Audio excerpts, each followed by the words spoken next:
नमस्कार, आप देख रहे हैं देश का number 1 Hindi news channel news 18 India और मैं हूं आपके साथ अनुपमा झा। शुरुआत करेंगे इस वक्त की सबसे बड़ी खबर के साथ। उत्तर 24 परगना में ईडी की रेड के बाद संवेदनशील संदेश खाली की घटना को लेकर 3 एफआईआर दर्ज की गई है। तो देखिए, दरअसल ये वो एफआईआर दर्ज की गई है जो कल घटना हुई थी, यानी कि ईडी की टीम पर जिस तरीके से हमला किया गया था। पहली एफआईआर ईडी की तरफ से दर्ज कराई गई है जिसमें ईडी की रेड और उस पर हुए हमलों का जिक्र है, जबकि दूसरी एफआईआर मीडिया पर हुए हमलों को लेकर है। कल हमने आपको तस्वीर दिखाई थी, न्यूज 18 बांग्ला के रिपोर्टर और कैमरामैन किस तरीके से घायल हुए थे। और तीसरी एफआईआर शाहजहां शेख के सुरक्षा कर्मियों की तरफ से कराई गई है, जिसमें शाहजहां शेख के घर में ईडी की टीम पर जबरन घुसने का मामला दर्ज किया गया है। यानी कि कल जो घटना हुई थी उस पर 3 एफआईआर जो है दर्ज की जा चुकी है और ये सबसे बड़ी खबर इस वक्त की है। लेकिन बंगाल में बवाल पर जो 3 एफआईआर दर्ज की गई है वो 3 अलग अलग पक्षों की तरफ से दर्ज कराई गई है। देखिए, इसमें सबसे पहला पक्ष है ईडी। हम आपको ये बता रहे हैं कि आखिर क्या क्या एफआईआर, 3 जो एफआईआर हुई है उसमें कौन सी एफआईआर जो है वो पहली है, कौन सी दूसरी है। सबसे पहले पहली एफआईआर की बात करें, देखिए ये ईडी की तरफ से कराई गई है जिसमें हंगामे और हमले को लेकर एफआईआर दर्ज की गई है, जिसमें कई सुरक्षाकर्मी को भी जो है हल्की बहुत चोटें आई थी। दूसरी एफआईआर की बात करें तो मीडिया कर्मियों पर हमले को लेकर पुलिस ने दर्ज की है। जिस तरीके से हमने आपको बताया था, न्यूज 18 बांग्ला की जो टीम है कल वो किस तरीके से घायल हुई, हमारे कैमरामैन और हमारे रिपोर्टर के ऊपर हमला किया गया, गाड़ियों में तोड़फोड़ की गई। और तीसरी एफआईआर जो है वो है शाहजहां शेख के सुरक्षा कर्मियों ने दर्ज कराई है, जिसमें शेख के कैंपस में ईडी की टीम पर जबरन घुसने का आरोप है। यानी कि ये एफआईआर जो है वो शाहजहां शेख की तरफ से कराई गई, जिसमें इस बात के लिए कहा गया है कि रेड के दौरान जबरदस्ती जो है वो ईडी की टीम उनके कैंपस में घुसी, उसके बाद जो है जबरन घुसने का आरोप इस पूरे एफआईआर में लिखा गया है। और एक दिन पहले उत्तर 24 परगना में छापा मारने गई ईडी की टीम पर अटैक हुआ था। ईडी की टीम ने उत्तर 24 परगना में 2 जगहों पर छापेमारी की थी। ईडी की पहली टीम बनगांव नगर पालिका के पूर्व चेयरमैन शंकर आद्या के ससुराल पहुंची थी, जिसे ईडी की टीम ने छापे के बाद गिरफ्तार किया। शंकर आद्या की गिरफ्तारी के दौरान उनके समर्थकों ने हंगामा किया और ईडी की टीम पर हमला किया।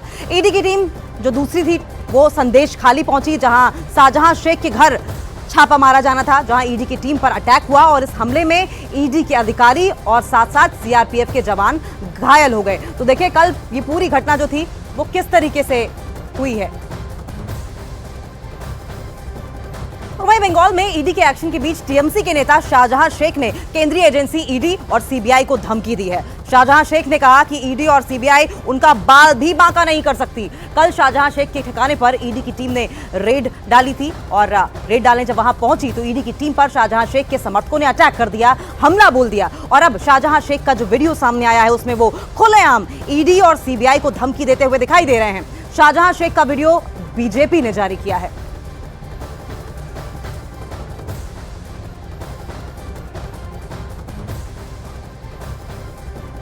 तो टीएमसी नेता शाहजहां शेख का वीडियो बीजेपी की ओर से जारी किया गया है, जिसमें वो खुले तौर पर ईडी और सीबीआई को धमकी देते हुए, जांच एजेंसियों को धमकी देते हुए दिखाई दे रहे हैं और कह रहे हैं कि मेरा कोई बाल भी बांका नहीं कर सकता। ये आपको उस वक्त की तस्वीरें दिखा रहे हैं जब शाहजहां शेख के घर पर ईडी पहुंची थी छापेमारी करने के लिए और उस दौरान वहां पर भीड़ इकट्ठा हो गई और भीड़ ने सीआरपीएफ जवानों और ईडी के साथ हाथापाई की। तो टीएमसी नेता ने ईडी और सीबीआई को धमकी दी है और खुले तौर पर एक वीडियो सामने आया है जो कि बीजेपी की ओर से जारी किया गया है, जिसमें शाहजहां शेख कहते हुए दिखाई दे रहे हैं कि ईडी हो सीबीआई हो, मेरा कोई बाल भी बांका नहीं कर सकता। लेकिन इससे पहले कल की अगर बात करें तो शाहजहां शेख के घर पर अब पहुंची थी ईडी छापेमारी के लिए और वहां पर एक साथ 800 से 1000 के करीब लोग पहुंच गए और उन्होंने देखिए किस तरीके से ईंट मारकर न सिर्फ ईडी की गाड़ियां तोड़ दी बल्कि सीआरपीएफ के जवानों को बुरी तरीके से घायल भी कर दिया। शुरू तथ्य पुंजी हमारे पुंजी हलो मानुषेर आशीर्वाद और ओर पुंजी हलो कि सीबीआई और ईडी। सीबीआई ईडी बादे साधारे बाल तो दूर कथा একটা চুল ছেড়ে দেখা বিজেপি দালালে কান খুলে শুনে নেয়।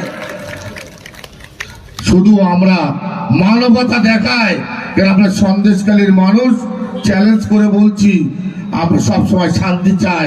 ওই দালাল মির্জাপুর বেঈমান ওই কাদির ছোড়েদের কথা শুনে तो शाहजहां शेख को आप सुन रहे थे, सीधे तौर पर कह रहे सीबीआई हो या ईडी, मेरा बाल भी बांका नहीं कर सकती। और हुआ भी कल कुछ ऐसा ही।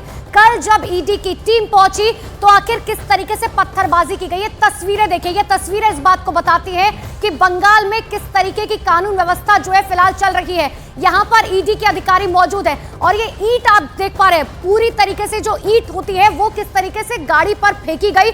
आप ऐसे में समझिए कितनी दूर से जो है ये ईंट फेंकी गई। इसका मतलब है कि जो लोग वहां पर मौजूद थे, जाहिर सी बात है कि उनको गंभीर चोटें लग सकती थी। ये रेड सर्कल में हम आपको दिखा रहे हैं, ये सुरक्षा बल आपको यहां पर नजर आ रहे हैं। ईडी की टीम जो है वो वहां पर मौजूद थी और बकायदा ईंट का अड्डा जिसे कहा जाता है वो फेंका गया गाड़ी के ऊपर। और कुछ ऐसी तस्वीरें, ये तो सिर्फ एक तस्वीर है जो कैमरे में कैप्चर हुई है, ऐसी कई तस्वीरें निकलकर सामने आई है कि ईंट और पत्थरबाजी जो है वो की गई थी और जिस वजह से जो है बताया जा रहा है कि कई लोग वहां पर घायल हुए, कई मीडिया कर्मी जो है वो घायल हुए। लेकिन आपको पहले ये बता देते हैं कि आखिर ये पूरा मामला जो है क्या है और ईडी ने टीएमसी नेताओं पर आखिर क्यों शिकंजा कसने की शुरुआत कर दी है। इसकी शुरुआत कहां से हुई ये आपको बताते हैं, ग्राफिक्स वॉल के जरिए समझने की कोशिश कीजिए। देखिए, ईडी की टीम ने उत्तर 24 परगना में 2 टीएमसी नेताओं के घर पर जो है वो दबिश दी थी। ईडी का छापा पश्चिम बंगाल में राशन घोटाला मामले को लेकर चल रहा है। हालांकि पहली बार नहीं, इससे पहले भी लगातार ईडी की टीम छापेमारी कर रही है। पहली टीम ने टीएमसी नेता शंकर आद्या के ससुराल पर छापा मारा, जिसके बाद टीएमसी के नेता आग बबूला हो गए, जिसकी तस्वीरें हम लगातार देख रहे हैं 2 दिनों से। ईडी की दूसरी टीम ने शाहजहां शेख के घर पर छापा मारा, जिसके बाद अब 3 एफआईआर जो है वो दर्ज की जा चुकी है। शंकर और शाहजहां दोनों पूर्व टीएमसी नेता हैं और अब दोनों के ऊपर जो है ईडी की टीम लगातार शिकंजा कस रही है। ईडी ने छापेमारी के बाद टीएमसी नेता शंकर आद्या को जो है गिरफ्तार कर लिया है। हालांकि गिरफ्तारी आज हुई है, वहां पर भी हमने देखा कि आखिर किस तरीके से पत्थरबाजी हुई। शाहजहां शेख के घर पहुंची ईडी की टीम पर हमला किया गया। पत्थरबाजी में ईडी और सीआरपीएफ के जवान जो है वो घायल हुए। जो तस्वीर हम आपको दिखा रहे थे कि आखिर ईंटें जो है वो किस तरीके से फेंकी गई, जिसके बाद से अब भारतीय जनता पार्टी लगातार लोकतंत्र को लेकर हमलावर हो गई है और इसी वजह से पश्चिम बंगाल की राजनीति जो है वो गर्मा गई है। भारतीय जनता पार्टी बेहद आक्रामक है। बंगाल बीजेपी अध्यक्ष ने तो गृह मंत्री अमित शाह को पत्र लिखकर इस मामले की एनआईए से जांच कराने की मांग कर डाली है और केंद्र सरकार से लेकर बीजेपी नेता ममता बनर्जी पर बरस पड़े हैं। इसका जवाब ममता जी को देना चाहिए और तथाकथित इंडिया गठबंधन के लोगों को देना चाहिए। मोदी जी ने साफ कहा है कि भ्रष्टाचार लोगों के खिलाफ कार्रवाई होगी, तो अगर कार्रवाई होती है तो क्या उन लोगों को मारा जाएगा, पीटा जाएगा? जो करप्शन हुआ है, इस करप्शन में बहुत सारे तृणमूल नेताओं के नाम है और जिस तरीके से इन्हें अरेस्ट किया गया, ऐसा अरेस्ट और भी किया जाएगा। ऐसा नहीं है, क्योंकि जो लगता है हमें देखने के बाद जो मीडिया रिपोर्ट वगैरह आते हैं तो उससे ये पूरा क्लियर है कि तृणमूल कांग्रेस के हर जिले में ऐसे नेता है जो नेता पैसा खाया है और पैसा खा के करप्शन किया है। तो करप्शन के चार्जेस उनके ऊपर है, तो आगे आने वाले समय में इन्वेस्टिगेशन में अगर वो सहयोग नहीं करते तो उनको अरेस्ट करना पड़ेगा, करेंगे अरेस्ट। ईडी सीबीआई है इसके लिए। तो बीजेपी नेताओं का साफ तौर पर कहना है कि आखिर ममता बनर्जी चुप क्यों है, क्यों उनकी तरफ से नहीं बताया जा रहा कि आखिर किस तरीके की कानून व्यवस्था जो है फिलहाल पश्चिम बंगाल में है। लेकिन बीजेपी नेता शिशिर बाजोरिया ने टीएमसी नेता शाहजहां शेख के बांग्लादेश कनेक्शन को लेकर हमला कर दिया है। सुनिए। भाजपा के वरिष्ठ नेता शिशिर बाजोरिया हमारे साथ हैं। ईडी के ऊपर हमला एक बार नहीं होता, 2 बार होता है। संदेश खाली में भी हुआ और जब शंकर आड्या को पकड़ने के लिए पहुंचे तो फिर ईडी पर हमला हुआ। देखिए, इससे क्या जो हम देखे हैं कल, उसे एक चीज साफ हो जाता है कि पश्चिम बंगाल, खास करके वो इलाका जो सीमांत पे है, वो हमारे देश का क्या हिस्सा है क्या? भाजपा नहीं चाहता है कि राष्ट्रपति शासन हो, 356 लगे, मगर यहाँ की जो स्थिति हो गई है, शायद अब 356 के अलावा कोई चारा नहीं है। टीएमसी की तरफ से ये कहा जा रहा है कि क्यों ईडी की टीम जानकारी देकर नहीं आती है। जानकारी देकर नहीं आती है कोई, ये इससे हंसी आता है, इससे दिखता है इनका बचपना।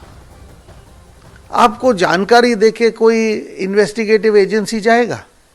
एक नंबर। दूसरा, उसकाएगी तो जरूर। आप चोरी किए हो, आपका चोरी पकड़ने जा रहा है तो आपको तो बुरा लगेगा ही।